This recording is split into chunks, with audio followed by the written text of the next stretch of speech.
Un touriste combattant de Muay Thai décide de provoquer un garde royal qui était à son poste avec quelques coups, sans savoir que le garde briserait le protocole et qu'il repartirait humilié. La brume londonienne flottait encore au-dessus du palais de Buckingham lorsque Rafael Tempestad Mendes descendit du taxi noir, ajustant les bandages qu'il gardait en permanence enroulés autour des poignets. Plus par esthétique que par nécessité, un rappel constant pour lui-même et pour le monde de qui il était. À 27 ans, 32 victoires au palmarès professionnel, 28 par KO, il avait remporté des titres sur 3 continents. Son nom résonnait dans les salles de Muay Thai de Bangkok à São Paulo, et il portait cette réputation comme une seconde peau. Brillante, impénétrable et absolument convaincu que la force physique était la mesure ultime de la valeur humaine. Profitez de l'occasion pour vous abonner à la chaîne, laisser votre like et écrire un commentaire afin que je puisse vous rendre l'appareil avec un magnifique cœur. À côté de lui, son manager Rodrigo vérifiait son téléphone nerveusement, anticipant déjà le prochain engagement de l'agenda implacable qui gouvernait leur vie. « Rafa, on a une réunion avec la BBC dans 90 minutes. Photo rapide et on y va, ok ?» Raphaël ne répondit même pas, les yeux déjà fixés sur les gardes royaux qui se tenaient dans leur guérite comme des sentinelles d'un autre siècle. Les uniformes rouges brillaient sous la lumière du matin, les bonnets en poil d'ours ajoutant une hauteur intimidante à des silhouettes déjà imposantes. Mais Raphaël ne voyait ni tradition, ni discipline, ni des siècles de service dévoués. Il ne voyait que des hommes immobiles, figés, et son esprit de combattant, toujours à chercher l'avantage, toujours à mesurer la force relative, les classa instantanément comme inférieurs. Après tout, qu'est-ce qui était plus impressionnant? Rester immobile en portant un uniforme fancy ou survivre 5 rounds contre un adversaire entraîné pour te briser? Le choix ne semblait même pas serré. Il s'approcha du garde le plus proche avec cette démarche particulière de combattant. Hanches souples, poids toujours répartis pour une explosion potentielle, chaque pas une déclaration silencieuse de capacité de violence contrôlée.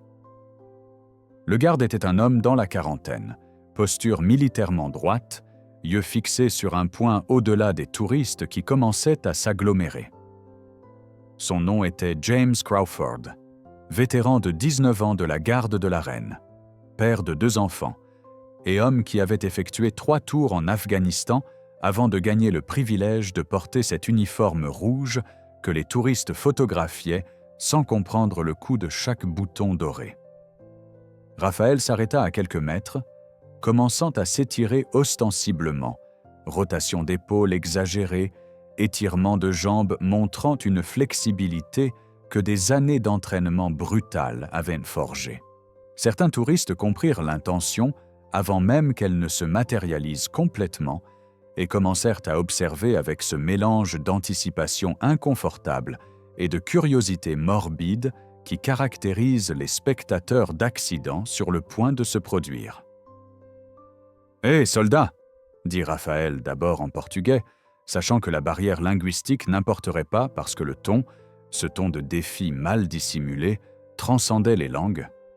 Puis il passa à un anglais chargé d'accent brésilien. « Tu restes vraiment là immobile toute la journée? Genre, c'est un vrai travail ?» James ne répondit pas. Il ne bougea pas. Ses yeux restèrent fixés sur ce point lointain que lui seul pouvait voir. Un point qui existait non dans l'espace physique, mais dans une discipline intérieure construite au fil d'années de choix délibérés de servir quelque chose de plus grand que le confort personnel. Il avait entendu des variations de cette provocation des centaines de fois. Touristes ivres, adolescents blasés, influenceurs désespérés de contenu viral. Chacun pensant qu'il était original, qu'il était spécial, que ce serait lui qui, enfin, ferait craquer le garde immobile. Aucun d'eux ne comprenant que l'immobilité n'était pas l'absence d'action, mais sa forme la plus raffinée. Raphaël interpréta le silence comme une validation de sa supériorité. Il sourit à Rodrigo, qui observait avec une expression de plus en plus inquiète, puis reporta toute son attention sur James. « Je vais te montrer à quoi ressemble la vraie discipline, » dit-il, et il commença à faire de l'ombre en Muay Thai. Les mouvements étaient indéniablement beaux. Des années, non, des décennies, si l'on comptait depuis ses 12 ans quand Raphaël entra pour la première fois dans une salle de sport dans une favela de São Paulo, en fuyant un père alcoolique, de raffinement brutal, avait transformé chaque coup en expression d'efficacité violente. Un jab qui tranchait l'air avec un son audible. Un direct qui partait de toute la hanche, pas seulement du bras. Un crochet qui suivait l'angle parfait. Et puis les coups qui rendaient le Muay Thai unique. Un genou qui montait avec une force qui briserait des côtes. Un coude qui descendrait et ouvrirait des entailles profondes. Un coup de pied circulaire avec le tibia. Pas le pied, jamais le pied. Toujours le tibia durci par des années de conditionnement contre des sacs lourds et des troncs d'arbres, qui sonnaient comme un bâton de bois fendant l'atmosphère. Chaque coup s'arrêtait à quelques centimètres de l'endroit où se tenait James, mais la menace implicite était claire. Raphaël démontrait non seulement sa technique, mais son contrôle. Il disait sans mots « Je pourrais te faire mal, facilement, à tout moment. La seule raison pour laquelle tu es en sécurité, c'est parce que je le permets. » D'autres touristes s'arrêtèrent maintenant, des téléphones sortant des poches et des sacs, la documentation numérique commençant immédiatement, parce que rien n'existe dans le monde moderne avant d'être capturé et partagé. Raphaël remarqua les caméras et en fit encore plus, ajoutant des tours inutiles mais visuellement impressionnants, des combinaisons qu'aucun combattant n'utiliserait en combat réel, mais qui paraissaient spectaculaires aux yeux non entraînés. Rodrigo s'approcha, voix basse mais urgente. « Rafa, mec, ce n'est pas une bonne idée. Ces gardes sont de vrais militaires. Il y a des protocoles. Si tu franchis une ligne... » « Quelle ligne ?» l'interrompit Raphaël, sans même arrêter ses mouvements. « Je ne le touche pas. Je m'entraîne juste. Ce n'est pas illégal de s'entraîner en public, si ?» Il sourit ce sourire qui avait charmé des sponsors et irrité des adversaires tout au long de sa carrière. « Détends-toi, Rodrigo. Juste un peu d'amusement avant l'interview ennuyeuse. » Mais ce n'était pas de l'amusement. Pas vraiment. C'était quelque chose de plus profond et de plus laid. C'était un besoin de validation par la domination, de prouver sa supériorité, non par une conquête légitime, mais en rabaissant les autres. C'était le même élan qui poussait Raphaël à humilier des sparring débutants à la salle, qui le poussait à faire du trash talk élaboré avant les combats, qui le rendait incapable de simplement exister sans se mesurer constamment à tous autour de lui et s'assurer de sortir supérieur de la comparaison. C'était du vide déguisé en confiance. C'était une insécurité masquée en force. James Crawford observait tout cela avec une vision périphérique entraînée à capter le mouvement même lorsque les yeux restent fixés droit devant. Il avait déjà vu ce type d'homme, sur des bases militaires, dans des bars près des casernes, dans des zones de conflit où certains soldats confondaient l'autorisation d'user de la violence avec l'obligation de l'utiliser. Des hommes qui mesuraient leur valeur entière à leur capacité de dominer physiquement les autres. Des hommes qui n'avaient jamais appris que la vraie force signifiait parfois choisir de ne pas la démontrer. Il pensa brièvement à son plus jeune fils, Daniel, qui avait 7 ans et était fasciné par l'uniforme de son père. « Papa est un super-héros ?» avait demandé Daniel la semaine précédente.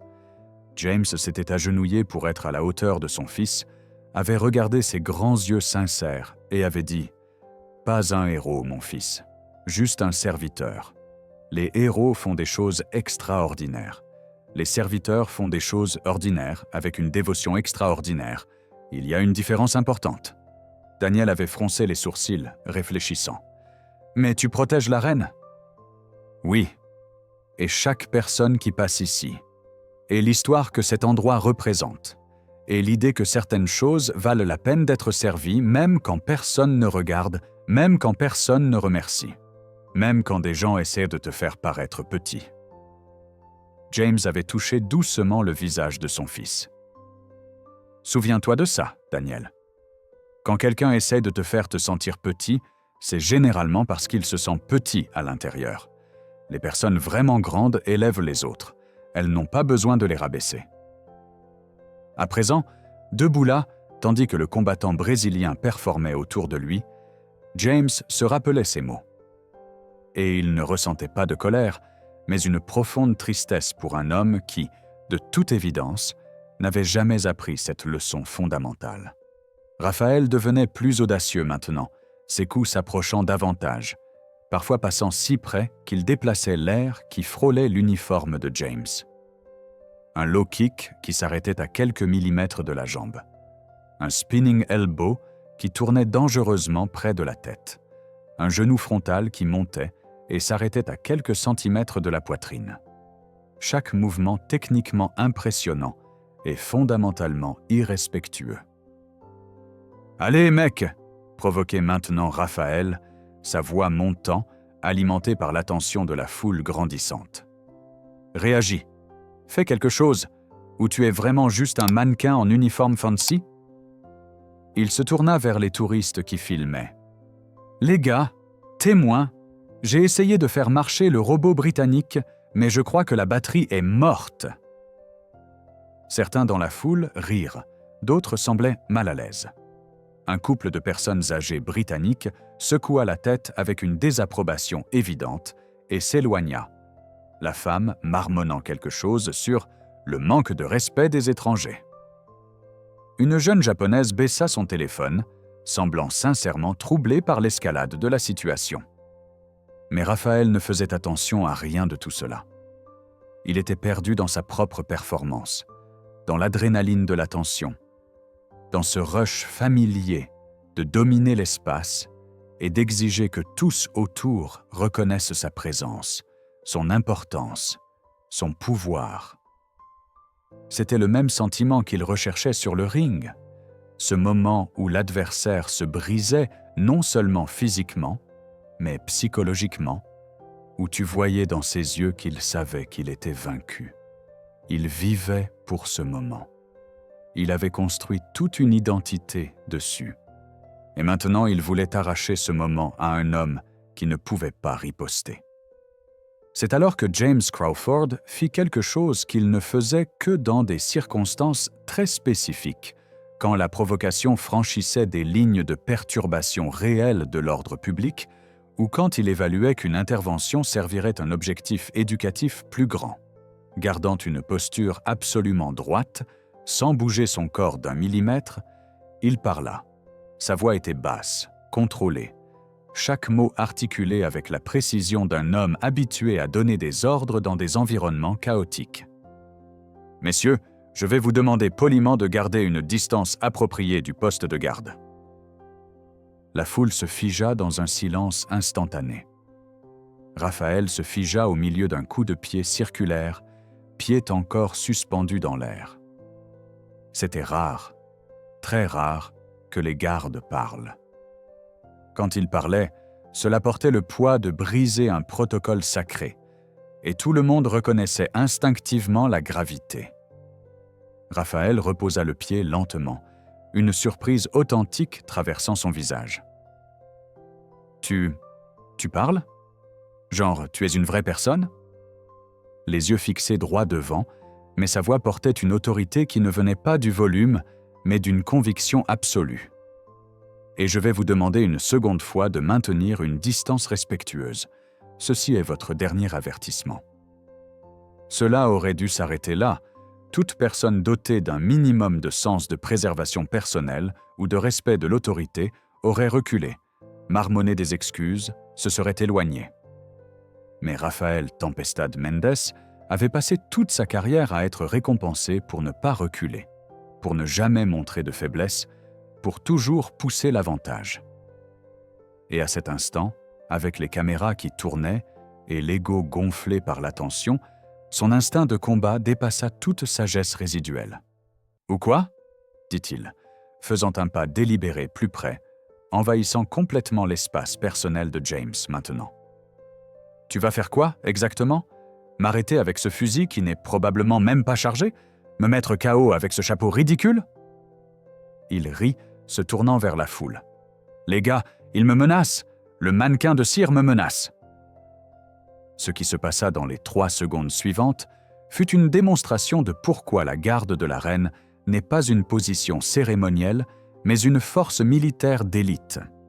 Pourquoi le processus de sélection est brutal. Pourquoi chaque homme et chaque femme qui porte cet uniforme rouge est soldat d'abord et symbole ensuite. James Crawford ne bougea pas par colère. Il ne bougea pas par ego blessé ou orgueil abîmé. Il bougea parce que la situation avait escaladé jusqu'à un point où son autorité et l'ordre qu'il représentait étaient fondamentalement défiés d'une manière qui exigeait une réponse. Et quand il bougea, ce fut avec une précision et un contrôle issus de 19 ans de discipline implacable. Il fit un pas unique et puissant en avant. Un mouvement si soudain et si autoritaire que Raphaël trébucha en arrière, manquant de tomber. Le fusil dont Raphaël s'était moqué passa en position de porte-arme, avec une vitesse qui transforma un objet cérémoniel en rappel très réel qu'il était une arme d'abord, un accessoire ensuite. Et James cria, pas avec rage, mais avec un commandement absolu affiné sur des terrains d'entraînement et des champs de bataille. « Gardez vos distances. Vous interférez avec un membre de la garde de la reine en service actif. C'est une infraction grave au droit militaire britannique. Reculez immédiatement ou vous serez arrêté et escorté par la police métropolitaine. Vous comprenez ?» Le son résonna sur la place comme un coup de feu. Des pigeons explosèrent de leur perchoir. Des touristes à 20 mètres sursautèrent. Raphaël se figea complètement, le visage soudain pâle. Toute cette fanfaronnade s'écoulant comme l'eau d'une baignoire qu'on vide. Mais James n'avait pas terminé. Gardant une posture militaire parfaite, le fusil maintenant dans une position à la fois cérémonielle et menaçante, il continua d'une voix revenue à un volume normal, sans perdre la moindre intensité. Cet uniforme que vous considérez ridicule a été porté par des hommes morts en défendant cette nation durant 2 guerres mondiales, au Malouines, dans des conflits à travers 4 siècles. Le chapeau dont vous vous moquez est fait de poils d'ours canadiens en l'honneur des soldats qui ont combattu et saigné à la bataille de Waterloo en 1815. Chaque bouton que vous voyez a une signification historique. Chaque détail porte un poids de sacrifice. La foule était maintenant absolument silencieuse. Les téléphones filmaient encore, mais l'atmosphère s'était complètement transformée. Ce n'était plus du divertissement. C'était de l'éducation. C'était assister à un moment de profonde révélation morale. James regarda Raphaël droit dans les yeux pour la première fois, brisant totalement le protocole maintenant, parce que la situation exigeait non une adhésion rigide aux règles, mais l'application d'un jugement sur le moment où les règles servent un objectif plus grand.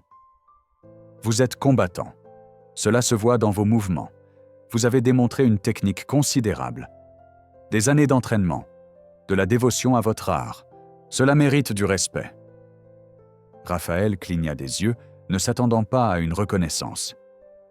Mais la technique sans sagesse n'est qu'une violence raffinée. Vous pouvez briser des os. Vous pouvez mettre des adversaires KO. Vous pouvez gagner des trophées et des titres. Mais dites-moi, monsieur, avez-vous appris quand ne pas combattre? Avez-vous appris qu'un vrai guerrier mesure le succès non en victoire, mais en conflits évités? Avez-vous appris que la vraie force signifie parfois rester absolument immobile pendant que des gens tentent de vous provoquer à une action qui serait beneath your dignity? Les mots flottaient dans l'air londonien du matin. Raphaël ouvrit la bouche, puis la referma. Toutes les réponses qui lui venaient à l'esprit semblaient soudain inadéquates, vides, exposées pour ce qu'elles étaient, des rationalisations d'un ego jamais véritablement mis à l'épreuve. « Je reste ici », continua James, une voix toujours contrôlée, mais portant un poids émotionnel maintenant. Pas parce que je n'ai pas le choix. Je reste parce que je choisis. je choisis de servir quelque chose de plus grand que mon propre confort. Je choisis de représenter la tradition et l'histoire et le sacrifice de générations de soldats qui m'ont précédé. Je choisis d'être un symbole vivant que certaines choses, l'honneur, le devoir, le service, ont encore un sens dans un monde qui réduit souvent tout au divertissement et au clickbait. Il marqua une pause, laissant les mots se poser. « Vous êtes venu ici pour me faire paraître ridicule, pour démontrer votre supériorité, pour nourrir votre ego en humiliant quelqu'un qui ne peut pas riposter. Et en faisant cela, monsieur, vous avez révélé non votre force, mais votre faiblesse fondamentale. Parce qu'un homme vraiment fort n'a pas besoin de rabaisser les autres pour se sentir grand. Un homme vraiment discipliné ne confond pas la capacité de violence avec l'obligation de l'utiliser. Un vrai guerrier comprend que parfois la bataille la plus difficile est celle que l'on choisit de ne pas mener. » Le silence qui suivit était si dense que Raphaël pouvait entendre son propre cœur battre. Il regarda la foule autour de lui, il vit les visages, il vit le jugement, il vit que chaque personne là avait été témoin non de sa performance impressionnante, mais de son humiliation profonde et méritée. Il vit dans l'expression d'une femme plus âgée quelque chose qui ressemblait à de la pitié. Il vit chez un jeune couple britannique quelque chose qui ressemblait au mépris. Il vit chez Rodrigo quelque chose qui ressemblait à la honte d'être associé à lui. Et pour la première fois depuis très très longtemps, Rafael Mendes ressentit quelque chose qu'il éprouvait rarement. Une honte authentique. Pas la honte performative d'un athlète qui perd un combat et doit garder son image. Mais une honte réelle, viscérale, celle qui vient quand on se voit clairement à travers les yeux des autres et qu'on n'aime pas du tout ce qu'on voit. « commença-t-il, la voix rauque. Il se racla la gorge, essaya encore. « Je suis désolé, tu as raison, j'ai été idiot, pire qu'idiot. J'ai été cruel et irrespectueux et... » Il s'arrêta, cherchant des mots qui pourraient, d'une manière ou d'une autre, réparer ce qu'il avait brisé, sachant qu'il n'existait pas. « Je suis vraiment désolé. » James l'étudia un long moment, puis acquiesça une fois. « Excuse acceptée, monsieur. Mais des excuses, ce ne sont que des mots. La vraie question est, qu'est-ce que vous allez faire différemment? Comment allez-vous emporter cette leçon dans votre vie? » Raphaël n'avait pas de réponse. Pas encore. Il resta simplement là, exposé et vulnérable d'une manière qu'aucun adversaire n'avait jamais réussi à lui faire ressentir. James revint précisément à sa position d'origine, un mouvement si fluide et si contrôlé qu'il semblait chorégraphié. Mais ce n'était que le résultat de 1000 répétitions jusqu'à ce que l'action devienne naturelle. Le fusil revint à la position appropriée. La posture se rétablit. Les yeux se fixèrent de nouveau sur ce point lointain. Pour un observateur occasionnel, c'était comme si toute l'interaction n'avait jamais eu lieu. Mais ceux qui avaient été témoins savaient autrement. Ils savaient qu'ils avaient vu non seulement un garde faire son travail, ou un combattant provoqué, mais un moment de vérité profonde se révéler. Un moment où les masques étaient tombés et où la réalité fondamentale sur la force, la dignité et le but s'étaient retrouvés à nu. Rodrigo toucha doucement le bras de Raphaël. « Allez, mec, il faut y aller. » Raphaël acquiesça en silence. Il commença à s'éloigner, puis s'arrêta. Il se retourna vers James, qui demeurait immobile, mais assurément conscient. Raphaël n'essaya pas de parler à nouveau. Il savait que tout mot serait inadéquat. À la place, il fit quelque chose d'instinctif, quelque chose que l'entraînement du Muay Thai avait gravé en lui, mais qu'il appliquait rarement hors du contexte du ring. Il fit le Wai, le geste thaïlandais de respect profond, mains jointes, tête inclinée. James ne répondit pas visiblement. Mais ceux qui faisaient attention virent le plus infime des mouvements. Un micro-hochement de tête, une reconnaissance si subtile qu'elle aurait pu être imaginée, mais qui en disait long sur un soldat voyant un homme commencer un véritable chemin de compréhension. Le taxi fendait la circulation londonienne dans un silence lourd. Rodrigo alternait entre regarder son téléphone et regarder Raphaël, incertain de ce qu'il devait dire, ou même s'il devait dire quelque chose. Raphaël était appuyé contre la vitre, observant la ville défiler, des bâtiments historiques qui avaient survécu à des guerres mondiales, des ponts portant le poids de siècles, des rues où des générations avaient marché avant lui. Pour la première fois, il voyait tout cela non comme un décor pour ses propres aventures, mais comme le témoignage de choses qui persistaient bien au-delà des individus. « Annulons l'interview de la BBC », dit enfin Raphaël, la voix basse. Rodrigo faillit laisser tomber son téléphone. « Quoi ? Rafa, c'est une grosse interview, une exposition internationale. Elle est programmée depuis des mois. Je sais, annule quand même. Ou plutôt, reprogramme. » Raphaël se tourna pour faire face à son manager. « Rodrigo, je ne peux pas aller m'asseoir dans un studio et parler de discipline, de dévouement et d'art martial, alors que clairement je ne comprends rien à ce que ces mots signifient réellement. » Rodrigo étudia le visage de Raphaël, y voyant quelque chose qu'il n'avait jamais vu en 4 ans de travail ensemble. Une vulnérabilité sincère, un questionnement profond. « D'accord, dit-il lentement. « D'accord, je m'en occupe. Mais Rafa, mec, tu vas devoir m'expliquer ce qui s'est exactement passé là-bas. Parce que je t'ai vu humilier verbalement des adversaires, je t'ai vu intimider des gens, et je ne t'ai jamais vu reculer auparavant. » Raphaël inspira profondément. « Ce qui s'est passé, c'est que pour la première fois, quelqu'un m'a tendu un miroir et m'a forcé à voir qui je suis vraiment quand j'enlève toute la fausseté. Et je n'ai pas du tout aimé ce que j'ai vu. » Le taxi s'arrêta à un feu rouge.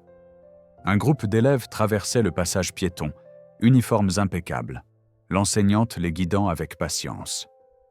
Raphaël observa la scène, pensant à l'éducation, à la façon dont ses enfants apprenaient des règles, une structure et le respect de choses plus grandes qu'eux-mêmes. Quand avait-il appris cela ? Ou peut-être ne l'avait-il jamais appris, s'étant seulement perfectionné dans l'art de performer le succès tout en restant vide à l'intérieur. « Emmène-moi à Hyde Park, » dit-il au chauffeur. « J'ai besoin de marcher, de réfléchir. » Hyde Park était modérément fréquenté. Des retraités nourrissant les canards, des cadres en pause déjeuner et des touristes prenant des photos. Raphaël marcha sans but pendant 20 minutes avant de trouver un banc isolé près du Serpentine. Rodrigo s'assit à côté de lui, respectant le silence tout en restant présent. Finalement, Raphaël parla. « Tu sais combien de fois j'ai humilié des partenaires d'entraînement à la salle ? Combien de fois j'ai utilisé la force non pas pour enseigner mais pour dominer ? Combien de fois j'ai traité des gens, serveurs, chauffeurs, n'importe qui que je considérais en dessous de moi, comme des figurants dans ma propre histoire épique. » Rodrigo ne répondit pas, car tous deux connaissèrent la réponse. Trop de fois, bien trop pour être compté. « Ce garde, » continua Raphaël, « il était resté là et m'a laissé faire tout le spectacle. Il aurait pu m'arrêter plus tôt, il aurait pu m'humilier plus tôt, mais il a attendu. Il m'a laissé assez de cordes pour que je me pende complètement. Et quand il a finalement parlé, ce n'était pas avec de la colère. C'était avec de la tristesse presque, comme un professeur déçu par un élève dont il sait qu'il peut faire mieux. Il prit une poignée d'herbe et la laissa glisser entre ses doigts. Et tout ce qu'il a dit était vrai. Brutalement, douloureusement vrai. J'ai passé des années à construire une identité basée sur le fait d'être plus fort, plus rapide, plus violent que les autres. Mais la vraie force, le vrai contrôle, le vrai but, je n'ai rien de tout ça. Un coureur passa, la musique fuyant de ses écouteurs. Une mère poussant une poussette. 2 adolescents riant de quelque chose sur leur téléphone. La vie ordinaire continuait autour d'eux, indifférente à la crise existentielle d'un combattant célèbre. « Alors qu'est-ce que tu veux faire ?»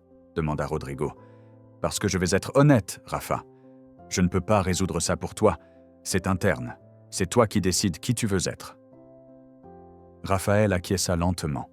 « Je veux revenir. »« Revenir ? Revenir où ? » ?»« À Buckingham. Je veux observer. Pas pour provoquer, pas pour faire le show. Juste pour comprendre. Pour voir ce que cela signifie vraiment de rester là, jour après jour, à servir quelque chose de plus grand que soi. » Rodrigo réfléchit. « Tu sais que ce ne sera peut-être pas le même garde, n'est-ce pas ? » Il tourne. « Je sais, mais ce n'est pas à propos de lui spécifiquement. C'est à propos de ce qu'il représente. De ce qu'ils représentent tous. » Raphaël se tourna vers Rodrigo. « Tu vas penser que je suis fou, mais je crois que j'en ai besoin. J'ai besoin de m'asseoir et d'observer et d'absorber réellement ce que signifie une discipline qui n'est pas une performance, qui ne cherche ni applaudissement ni reconnaissance, qui simplement existe. » Ils retournèrent au palais de Buckingham 1 heure plus tard.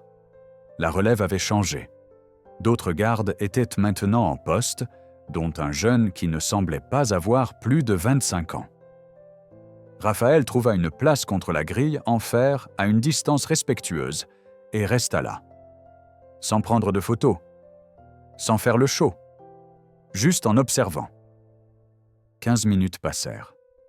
Ses pieds commencèrent à lui faire mal, une ironie qu'il ne manqua pas, lui, athlète d'élite, luttant simplement pour rester immobile. 30 minutes. Il observa les touristes s'approcher, prendre des selfies et repartir. La vie coulait autour des gardes qui demeuraient absolument immobiles, des ancres de constance dans un monde de mouvement perpétuel. Une femme âgée s'approcha de lui.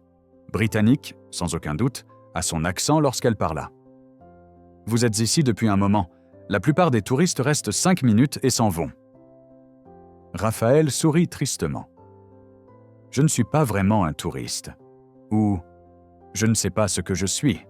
J'essaie d'apprendre quelque chose. » La femme l'étudia de ses yeux perspicaces qui avaient vu beaucoup de vie.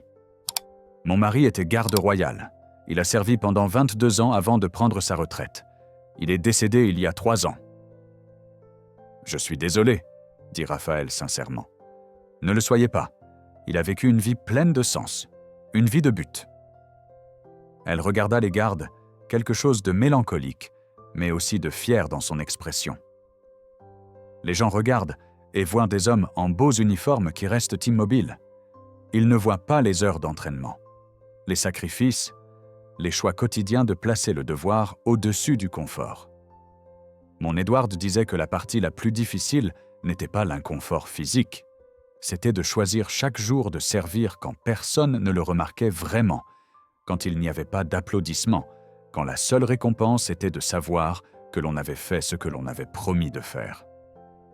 Raphaël sentit sa gorge se serrer. Comment faisait-il pour tenir pendant 22 ans ? La femme sourit. Parce que ce n'était pas à propos de lui. C'était à propos de quelque chose de bien plus grand. Et une fois que vous trouvez quelque chose comme ça, quelque chose qui vaut la peine d'être servi indépendamment de toute reconnaissance personnelle, eh bien, tout devient plus facile. Parce que vous cessez de mesurer vos journées en fonction de ce que vous gagnez et commencez à les mesurer en fonction de ce que vous apportez. Elle posa doucement sa main sur le bras de Raphaël. Vous ressemblez à un homme à un carrefour. Quoi que vous cherchiez, j'espère que vous le trouverez. Puis elle s'éloigna, laissant Raphaël avec des pensées tourbillonnantes et quelque chose qui ressemblait à une espérance naissante. Rodrigo était allé chercher du café, revenant avec 2 gobelets. « Toujours là ? » ?»« Toujours là. » Raphaël accepta le café avec gratitude. « Rodrigo, j'ai besoin de te poser une question honnêtement.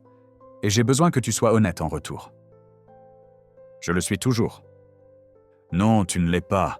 Tu me dis ce que je veux entendre parce que je suis ton client et ton salaire, mais maintenant j'ai besoin de la vraie vérité. » Raphaël prit une gorgée de café, rassemblant son courage. « Quand tu me vois interagir avec des gens, le personnel de l'hôtel, les chauffeurs, n'importe qui sert, qu'est-ce que tu vois ?» Rodrigo resta silencieux un long moment. Quand il parla, sa voix était prudente, mais honnête. « Je te vois les traiter comme invisibles dans le meilleur des cas, comme des désagréments dans le pire. Je te vois supposer que parce que tu as de l'argent et de la célébrité, tu es au-dessus de la courtoisie de base. Je te vois… » Il s'arrêta, puis continua. « Je te vois agir exactement comme ces brutes riches qui t'ont probablement maltraité quand tu débutais. Tu es devenu ce que tu détestais, Rafa. Sauf que maintenant, c'est toi qui as le pouvoir. » Les mots frappèrent comme un coup bien placé dans le corps. Raphaël ferma les yeux, absorbant la douleur. « Merci, dit-il doucement, de finalement être honnête. Désolé si… Non, ne t'excuse pas, j'avais besoin d'entendre ça. » Raphaël ouvrit les yeux, regardant Rodrigo droit dans les yeux. « Et j'ai besoin que tu continues à être honnête, parce que je vais essayer de changer, de vraiment changer. Et il sera facile de retomber dans de vieux schémas. J'ai besoin que tu me rappelles à l'ordre quand ça arrivera. »« Je peux faire ça, » dit Rodrigo. « Mais Rafa, un vrai changement, ça vient de l'intérieur. Je ne peux pas faire ça à ta place. »« Je sais. » Ils restèrent là jusqu'à ce que la lumière commence à changer, l'après-midi glissant vers le crépuscule. Raphaël observa la relève de la garde, un rituel élaboré exécuté avec une précision issue d'un siècle de tradition. Il observa les nouveaux gardes prendre position, observa ceux qui partaient marcher avec la même discipline avec laquelle ils avaient servi. Et il comprit enfin que ce qu'il voyait n'était pas seulement une cérémonie. C'était une démonstration vivante de principe, que certaines choses valent la peine d'être faites parfaitement, même quand personne ne regarde de près, que la vraie discipline vient de choix cohérents faits au fil du temps, que servir quelque chose de plus grand que soi ne vous diminue pas, mais vous élève. Quand ils quittèrent finalement le palais pour la seconde fois ce jour-là, Raphaël était différent. Pas complètement transformé. Un vrai changement n'arrive pas en une après-midi. Mais quelque chose s'était déplacé. Quelque chose de fondamental dans la manière dont il voyait la force, le but, la valeur personnelle. Dans le taxi de retour vers l'hôtel, il consulta Instagram. Des vidéos de lui faisant de l'ombre près du garde avaient été publiées par plusieurs touristes. Certains commentaires étaient favorables. « Ah ah, hilarant ! Montre-leur, champion !» Mais beaucoup étaient critiques, irrespectueux. Pathétique de chercher l'attention comme ça. J'attendais mieux d'un athlète professionnel. Raphaël les lut tous. Il se força à lire, à absorber, à réellement considérer les critiques au lieu de simplement les balayer comme des haters. Et il réalisa que les critiques avaient raison. Il avait été irrespectueux, pathétique, indigne du respect que l'uniforme et le service méritaient. Il tapa une réponse, puis l'effaça. En tapa une autre, l'effaça encore. Finalement, il opta pour quelque chose de simple et d'honnête. Aujourd'hui, j'ai fait quelque chose de profondément irrespectueux. J'ai essayé d'humilier un garde royal pour mon propre divertissement. À la place, j'ai reçu une leçon sur la vraie discipline et le service. Je ne peux pas défaire ce que j'ai fait, mais je peux en tirer des enseignements. Et je m'engage à faire exactement cela. Mes excuses sincères aux gardes et à tous ceux qui ont été témoins de mon comportement. J'espère faire mieux. Il publia avant de pouvoir se remettre en question. Les commentaires commencèrent immédiatement, mitigés comme prévu. Certains saluaient la prise de responsabilité. D'autres étaient sceptiques, pensant qu'il ne s'agissait que de relations publiques. Il décida de ne plus lire. Il avait dit ce qu'il devait dire. Le reste n'était que du bruit. Ce soir-là, seul dans la chambre d'hôtel, tandis que Rodrigo gérait les conséquences des engagements annulés, Raphaël fit quelque chose qu'il n'avait pas fait depuis des années. Il médita. Pas une méditation sophistiquée avec des applications ou des pistes guidées. Il s'assit simplement en silence, se concentra sur sa respiration, tenta d'apaiser le bavardage incessant de l'ego qui dominait habituellement chaque moment d'éveil. Ce fut brutalement difficile. Son esprit revenait sans cesse à l'incident, à l'embarras, aux justifications défensives. Le garde a exagéré. Ce n'était pas si grave. Les gens sont trop sensibles. Mais chaque fois que ces pensées surgissaient, il les repoussait doucement, revenant à la respiration, revenant à l'instant présent. Et dans le silence, quelque chose commença à émerger. Pas une épiphanie dramatique, juste la reconnaissance calme d'une vérité simple. Il avait passé toute sa vie à courir, à fuir la pauvreté de l'enfance, la douleur d'un foyer abusif, le sentiment de ne jamais être assez bien. Et il avait utilisé le Muay Thai, d'abord comme échappatoire, puis comme identité, pour ne jamais avoir à s'arrêter de courir, pour ne jamais avoir à affronter vraiment le vide qui alimentait toute cette quête sans fin. Les gardes ne couraient pas, ils restaient immobiles, ils choisissaient l'immobilité. Et dans cette immobilité, ils trouvaient quelque chose que Raphaël n'avait jamais eu, la paix qui vient de savoir exactement qui l'on est et ce que l'on sert. Le lendemain matin, Raphaël se leva tôt. Il s'entraîna, non avec l'intensité agressive habituelle, mais avec un focus différent. Chaque jab n'était pas une question de puissance, mais de précision. Chaque mouvement n'était pas une question de domination de l'espace, mais de compréhension de l'espace. C'était un changement subtil, mais significatif. Après la douche, il dit à Rodrigo « Je veux visiter une salle de Muay Thai locale, pas pour m'entraîner avec des professionnels. Je veux voir où les débutants s'entraînent. » Rodrigo trouva une petite salle dans l'est de Londres, sans glamour, avec du matériel usé et cette odeur familière de sueur et de détermination. Quand Raphaël entra, certaines personnes le reconnurent. L'excitation fut immédiate. Mais il interrompit toute adoration héroïque. « Je ne suis pas ici pour faire le show, » dit-il au propriétaire, un Thaïlandais d'âge moyen nommé Somchai. « Je suis ici pour apprendre, pour me rappeler pourquoi j'ai commencé le Muay Thai à l'origine. » Somchai l'observa attentivement. « Pourquoi as-tu commencé ?» Raphaël pensa au garçon de 12 ans dans une salle de Sao Paulo, effrayé, en colère, perdu. « Pour m'échapper, pour trouver quelque chose qui ait du sens quand plus rien n'en avait. » « Et maintenant, pourquoi continues-tu » Question plus difficile. Raphaël aurait pu dire que c'était sa carrière, son revenu, son identité. Mais en essayant d'appliquer l'honnêteté à laquelle il s'était engagé, il dit « Je ne sais plus. Je pense qu'à un moment donné, j'ai oublié la raison originale et je l'ai remplacée par l'ego et la conquête. Et maintenant, j'essaie de redécouvrir de quoi il s'agit vraiment. » Somchai hocha lentement la tête. Le Muay Thai, le vrai Muay Thai, est bien plus que le combat. C'est le respect, la discipline, comprendre quand utiliser la force et quand choisir de ne pas l'utiliser. Un art martial, sans ces éléments, n'est que de la violence.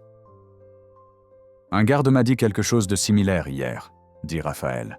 Un garde intelligent. Somchai désigna le ring où les débutants s'entraînaient. Tu veux aider ? Pas comme une star qui montre ? Comme un professeur qui partage le savoir avec humilité ? Raphaël regarda les débutants, des garçons et des filles d'âge différents, certains clairement en difficulté avec les techniques de base, tous transpirants, tous essayant. Et il se vit là, il vit qui il avait été avant que les victoires, les titres et la reconnaissance ne transforment la discipline en arrogance. « Oui, dit-il, j'aimerais beaucoup. » Il passa les 2 heures suivantes à travailler avec les débutants.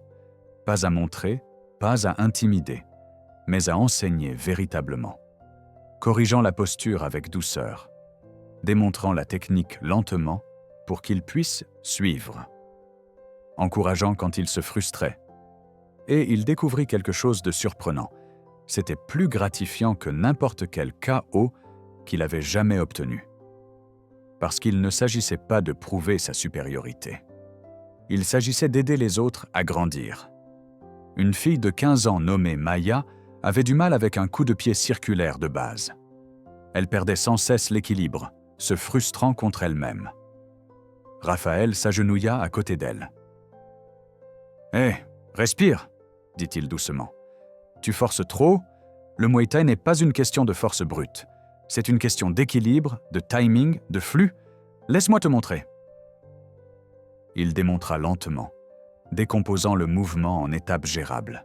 « Tu vois, ce n'est pas la force avec laquelle tu frappes, c'est l'harmonie de tout ton corps.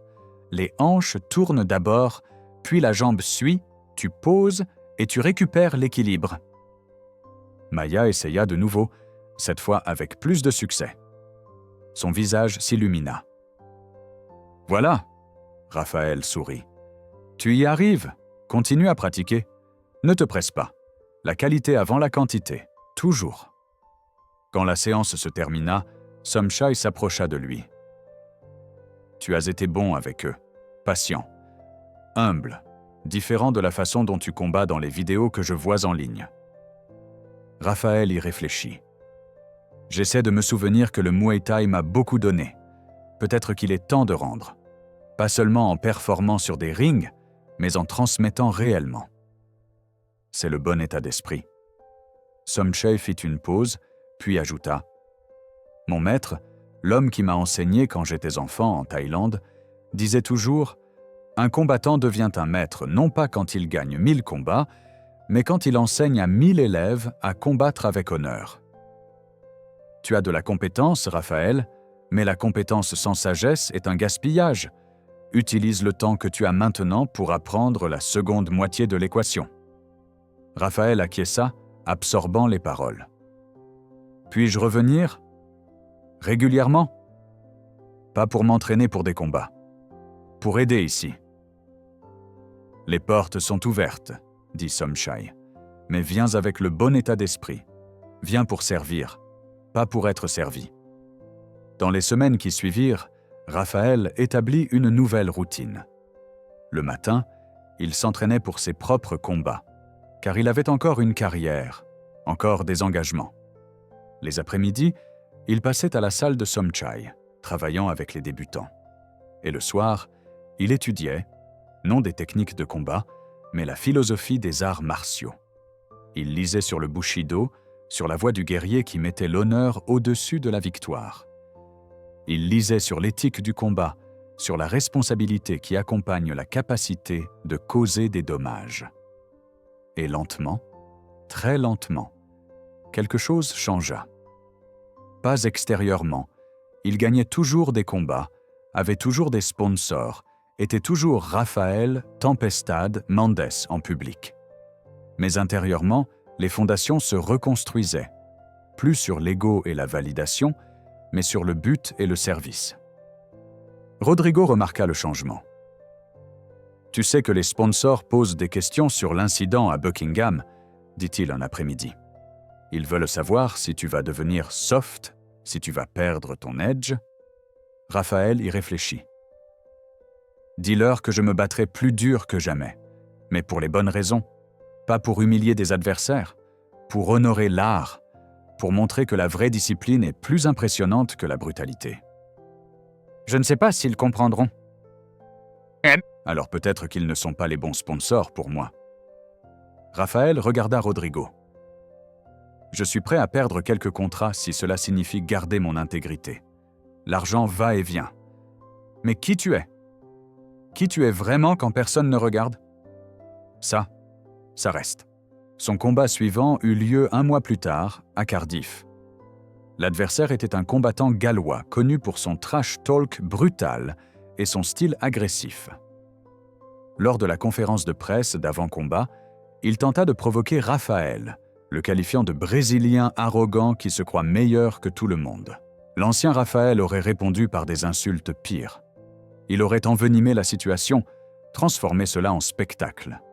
Mais le Raphaël qui était resté là à observer les gardes en silence, qui avait passé des semaines à enseigner des débutants avec patience, qui avait commencé à comprendre la différence entre la force et la sagesse. Ce Raphaël se contenta de sourire calmement. « Tu as peut-être raison, dit-il, choquant l'adversaire et les journalistes. J'ai été arrogant, j'ai été irrespectueux, mais je travaille là-dessus. Quant au combat, tu auras le meilleur de moi-même.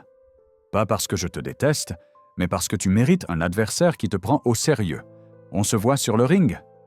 La réponse désarma complètement la tentative de provocation. Les journalistes se turent, puis commencèrent à poser des questions plus substantielles sur l'entraînement, sur la stratégie. La conférence se termina sans drame, sans titre sensationnaliste. Rodrigo sourit sur le chemin du retour à l'hôtel. C'était différent. « Je me suis senti mieux que n'importe quel trash talk que j'ai jamais fait, » admit Raphaël, « parce que c'était honnête, et parce que je n'essayais pas de le faire paraître petit pour me faire paraître grand. Le combat lui-même fut technique, respectueux, brutal en intensité, mais propre dans l'exécution. » Raphaël gagna par décision après 5 rounds complets. Et lorsque le vainqueur fut annoncé, il fit quelque chose qu'il n'avait jamais fait auparavant.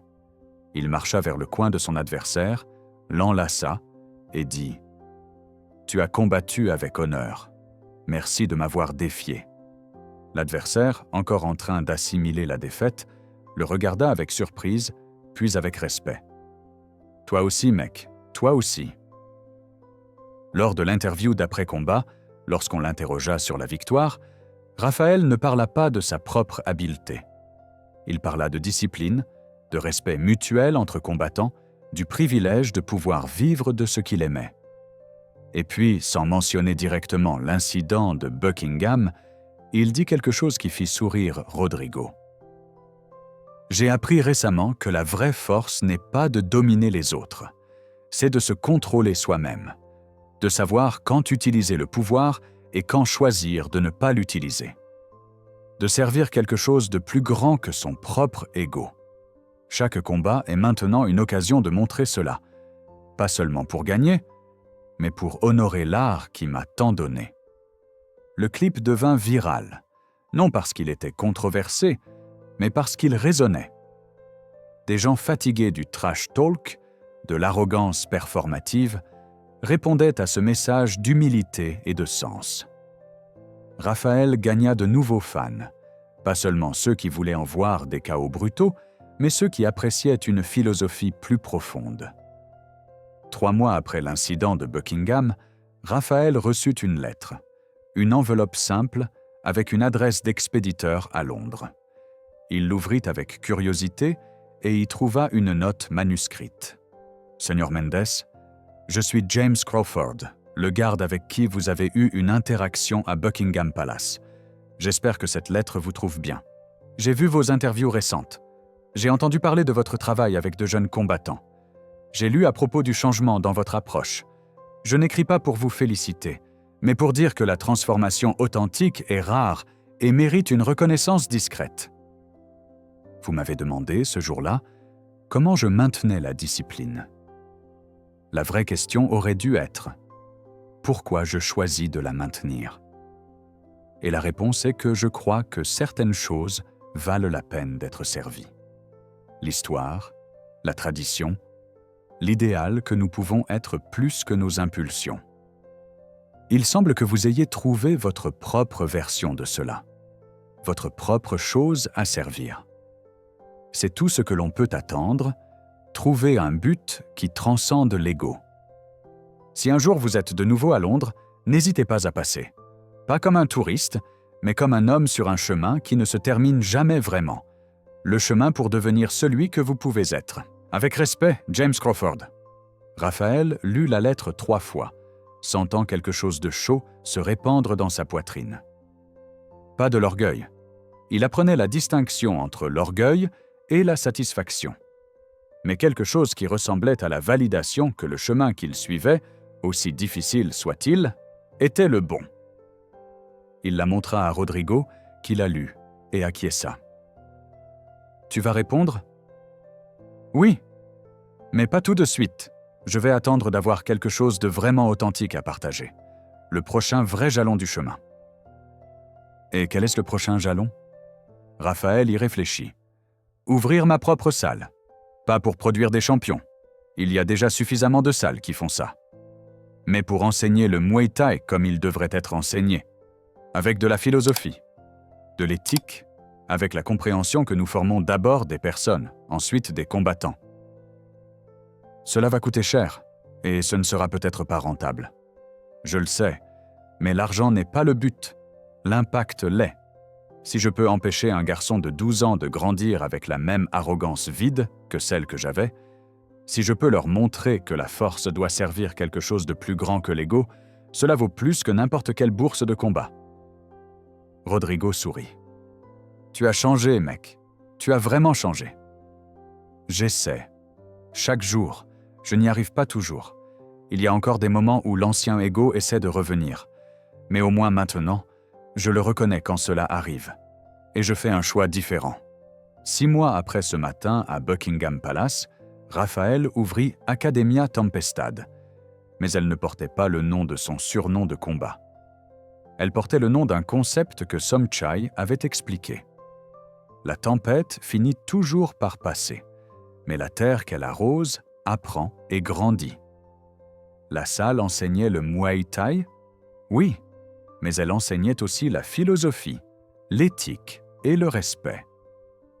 La moitié des places étaient réservées gratuitement à des enfants issus de communautés défavorisées. Lors de la cérémonie d'ouverture, il invita des personnes qui avaient fait partie de son parcours. Somchai vint de la salle de l'Est de Londres. Maya, la jeune fille de 15 ans, qui s'entraînait désormais sérieusement et concourait avec honneur. La veuve du garde qu'il avait rencontré à Buckingham, qui sourit et dit qu'Edward aurait approuvé. Et à sa surprise, James Crawford apparut en vêtements civils, souriant. « Tu es venu, » dit Raphaël, sincèrement touché. « J'ai dit que je viendrais si tu avais un prochain jalon. Ceci. » James fit un geste vers la salle, vers les enfants déjà en train de s'entraîner avec des instructeurs patients, vers la plaque au mur sur laquelle on pouvait lire « La force sert les autres ». C'est un jalon considérable. Ils discutèrent pendant 1 heure, non pas de ce jour de confrontation, mais des chemins sur lesquels chacun avançait. James dans sa retraite récente de la garde royale, Raphaël dans la réinvention de sa carrière et de son sens. Et ils découvrirent que, malgré des parcours très différents, ils cherchèrent la même chose. Une manière de servir qui ait un sens au-delà de l'ego personnel. Lorsque James s'apprêtait à partir, il s'arrêta à la porte. Ce jour-là, quand tu provoquais « Tu te souviens de ce que j'ai dit à propos du guerrier et du combattant ?» Je m'en souviens, chaque mot. Aujourd'hui, en voyant cela, il regarda une dernière fois autour de la salle. Aujourd'hui, tu as prouvé que tu comprends la différence. Le combattant cherche des adversaires à vaincre. Le guerrier cherche des personnes à protéger, à enseigner, à élever. Tu es en train de devenir un guerrier, Raphaël. Continue sur cette voie.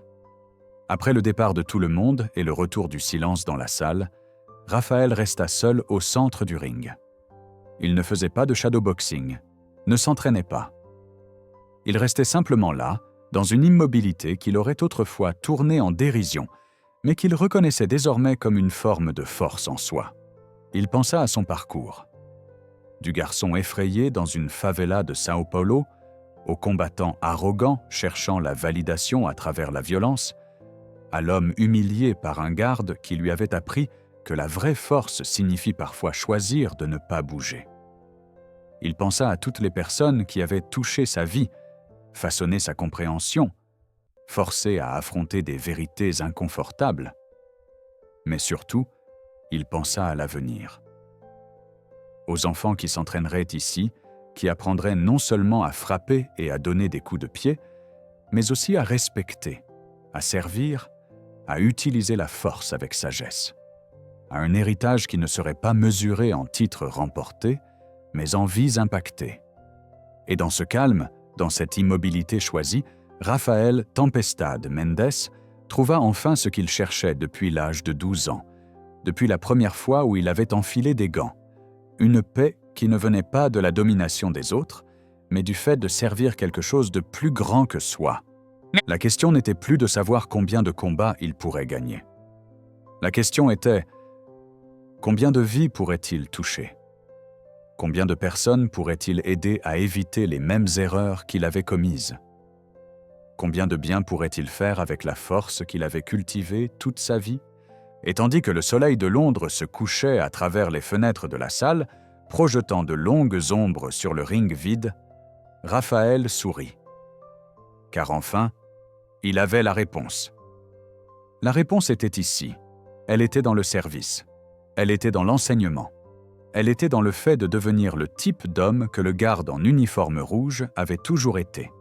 Quelqu'un qui comprenait que le véritable pouvoir ne vient pas de la force physique, mais de la force du caractère. Et cela, comprit Raphaël, était la victoire la plus importante que n'importe quel ring pourrait jamais offrir. Si cette histoire a touché votre cœur, n'oubliez pas de mettre un like à cette vidéo et de vous abonner à la chaîne pour plus d'histoires inspirantes comme celle-ci. Écrivez le mot « bon garde » dans les commentaires pour que je puisse vous laisser un magnifique cœur et dites-moi, avez-vous déjà été témoin ou vécu un acte de bonté qui a changé votre perspective sur la vie et les relations? Activez la cloche des notifications pour ne manquer aucune de nos prochaines histoires du trône.